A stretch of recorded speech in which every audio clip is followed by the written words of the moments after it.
दोस्तों, अमेरिका और ईरान के बीच समझौते पर दस्तखत हो चुके हैं। यानी कि अमेरिका की जो ईरान से लड़ाई चल रही थी, युद्ध चल रहा था, उस पर अब कंप्रोमाइज़ हो चुका है और साइन कर दिए एक दूसरे ने, दोनों देशों ने साइन कर दिए। कई महीनों तक एक दूसरे को धमकियां दी गई, युद्ध की बातें हुई, लेकिन आखिर में फैसला कागज़ पर ही हुआ।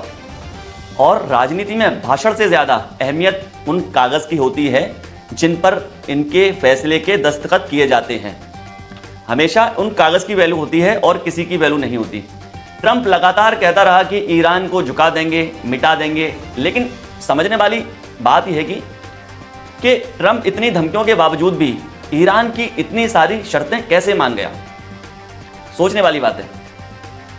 अब तस्वीर कुछ और कह रही है, ट्रंप कुछ और कह रहे हैं।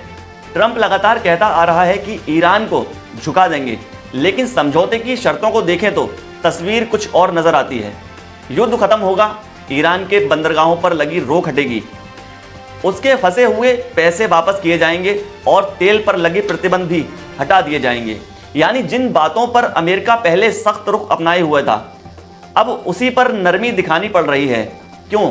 ऐसा क्यों? जैसा कि ईरान ने धोया है, शायद ही किसी देश ने ऐसा धोया हो और ना ही कोई देश ऐसे धो पाएगा। दूसरी तरफ ईरान को केवल समुद्री रास्तों पर जहाज की आवाजाही सामान्य रखनी है, सिर्फ बस इतनी शर्त है और कोई शर्त नहीं है। फ्रांस के एक पैलेस में ट्रंप ने इस समझौते पर दस्तखत किए, वहीं ईरान के राष्ट्रपति ने तेहरान से ही डिजिटल तरीके से साइन किया।